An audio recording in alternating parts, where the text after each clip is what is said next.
The revolution must be accessible. Tips and advice for organizers. A guide for building access-centered online movement education.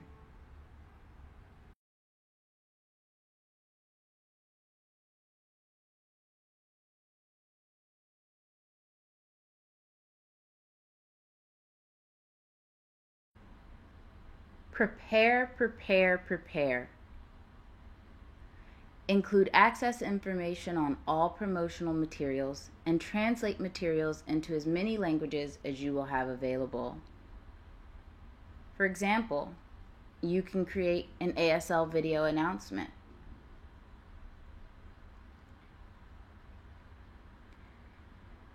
Invite interpreters and captioners to join any early tech rehearsals and have panelists practice working with interpreters before the event begins.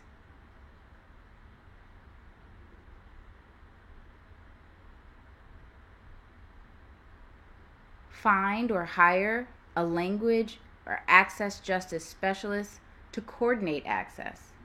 Ideally, this person would be disabled, including deaf, deafblind, deaf-disabled, or hard of hearing. Don't overfill your panel. Too many panelists often causes presenters to be rushed and anxious. This is almost always inaccessible for the vast majority of your audience. Provide the agenda and any specialized vocabulary, names, pronouns, acronyms, concepts, slides, notes, or visual materials to interpreters and captioner at least one day in advance. Budget and plan for access well in advance.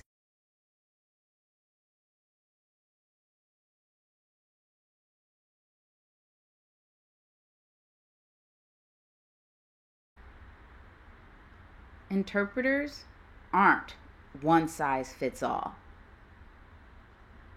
Interpreter skills vary, and when hiring an interpreter, it is important to find someone who will be able to accurately and clearly interpret the content.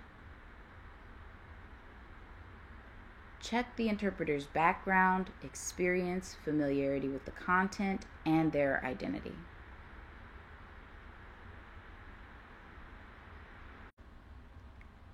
Be intentional about hiring culturally competent and qualified interpreters. Those interpreters would be able to sign and/or speak to the content of your webinar, as well as to the experiences of your panelists.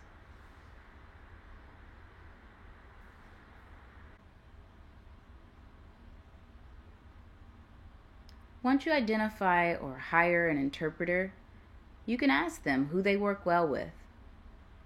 If they referred you to interpreters or captioners who are a good fit, consider adding those people to the interpreting team.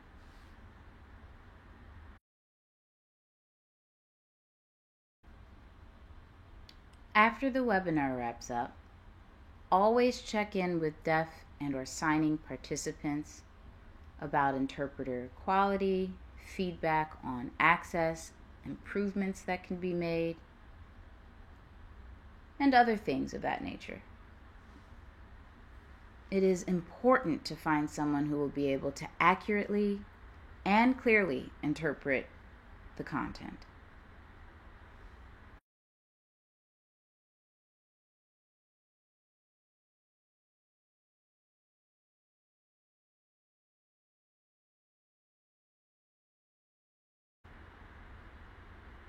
The importance of deaf interpreters.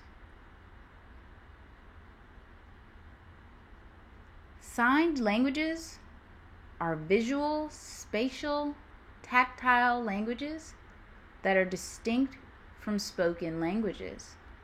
For example, American Sign Language is different from English. Many concepts that have words in English do not have established signs in ASL, and many concepts in ASL don't have a direct translation into English.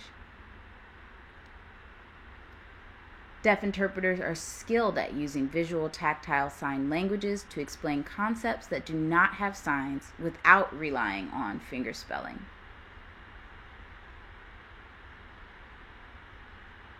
If you really want to host a truly accessible event, you want to hire deaf interpreters. Deaf interpreters are skilled at explaining concepts that don't have signs or that are abstract or complex.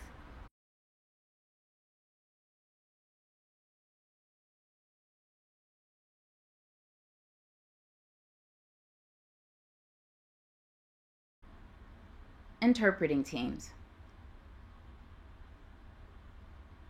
Hire at least 2 interpreters for events lasting 1 or more hours.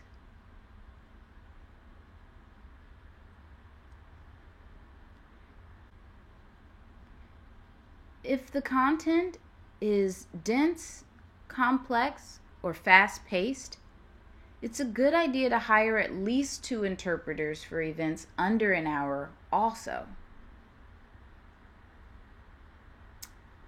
If one interpreter is unable to connect or be seen due to tech issues, for example, that issue must be resolved before continuing the webinar. The reason for that is because it's important to protect the integrity of interpretation. Interpreting work is exhaustive and intense.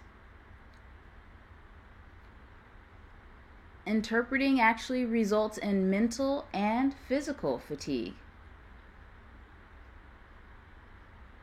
It's standard for interpreters to switch off every 15 to 20 minutes. So be prepared, plan, and pause if needed.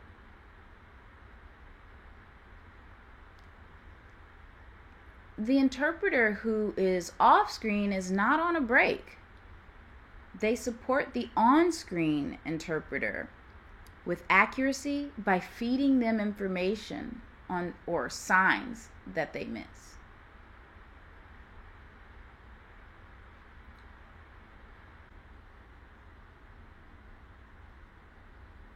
Interpreters work together and support one another.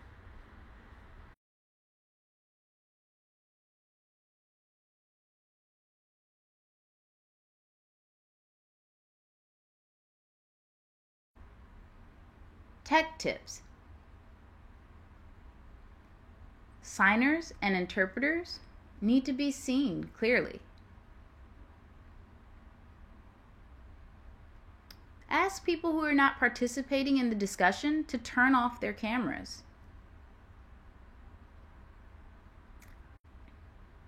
You can hide non-video participants to ensure that people with their videos off aren't taking up visual space, so you wouldn't see the black screen with their name on it. It's called hide non-video participants.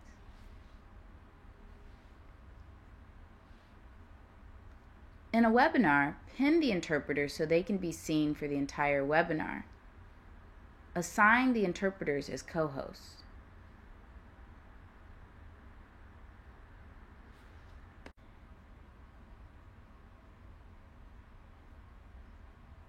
If you're recording, edit settings to ensure that sign language users will be visible in any final recordings. In Zoom, this is done through selecting Record Gallery View and Settings in addition to other recording views.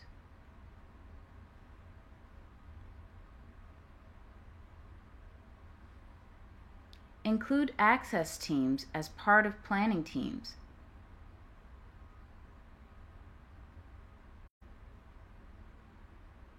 Vet third-party streaming software to confirm that image quality of interpreters and presenters is not impacted.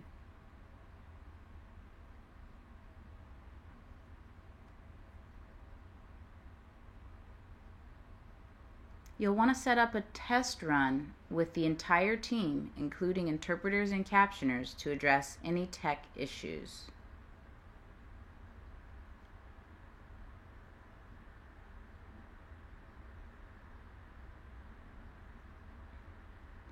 You will make mistakes.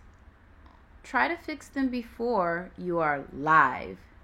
If issues come up, pause, breathe, and address them in real time.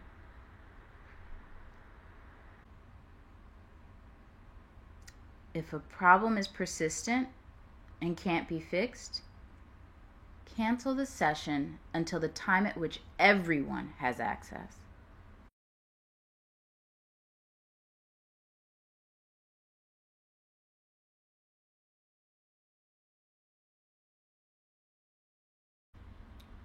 During the webinar, announce how attendees can activate closed captioning and other tech tools, for example, increasing the size of videos or slides. Prioritize signers in terms of visual space as opposed to speakers. Interpreters on a tiny screen are not accessible. Visual descriptions should be given for all presenters once at the beginning of the session. Presenters should give their names before presenting. For example, this is Jamal. Prisons are harmful because, and so on and so forth. Confirm that interpreters are ready before anyone presents. If interpreters are not ready, do not present.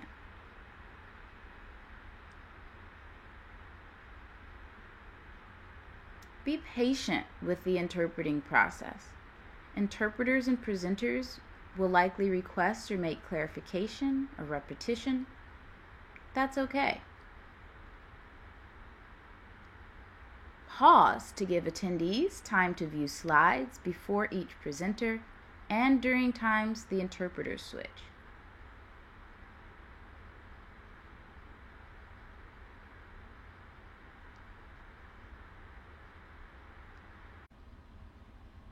If your webinar is longer than an hour, build in breaks. Give participants an opportunity to take care of themselves. People who are signing on the screen should be prioritized in terms of visual space for accessibility.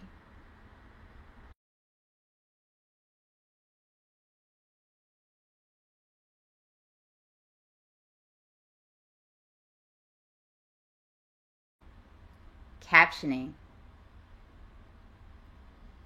Captions are not a substitute for sign language interpretation, or vice versa. When organizing an accessible event, it's important to provide both, not one or the other. Captioners are not a one-size-fits-all.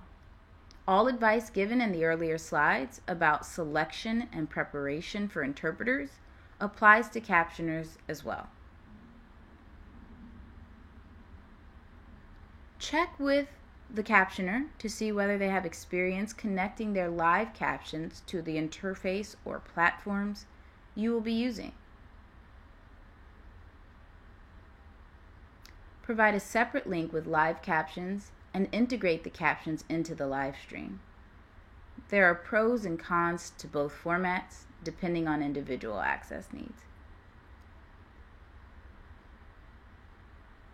Save the captions at the end of the webinar to create a transcript. Edit the transcript for accuracy and make it publicly available following the event. Captions are not a substitute for sign language interpretation.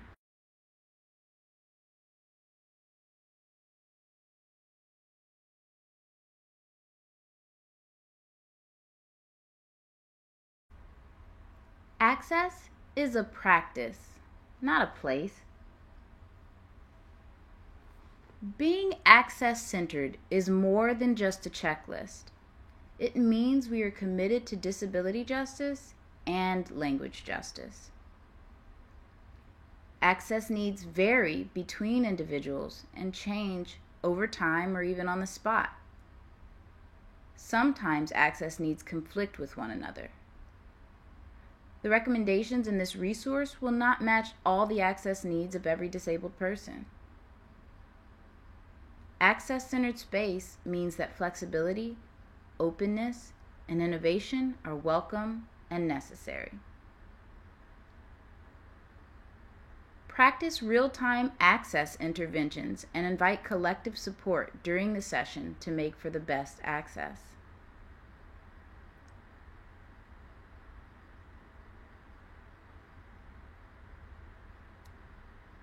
Provide resources in advance to as many people as possible to allow community to provide real-time language access support and ensure that people can set up their own access solution. For example, slides on a separate screen might allow some people to focus on interpreters and captioners or presenters at the same time.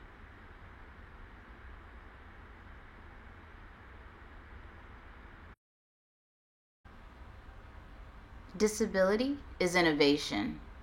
A quote by Kaite D. Davidson.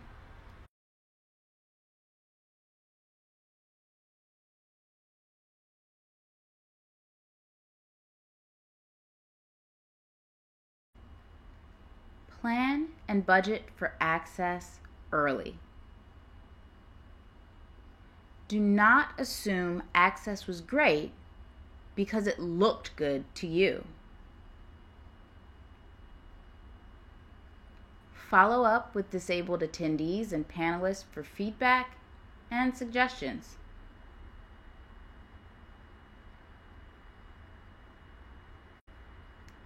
Access, just like everything else we do, is a work in progress. This resource is not exhaustive. Other resources we encourage you to take a look at include the following 2 resources. One by Drago Renteria called ASL Access, Every Organizer's Responsibility. The link is bit.ly/every-organizers-responsibility.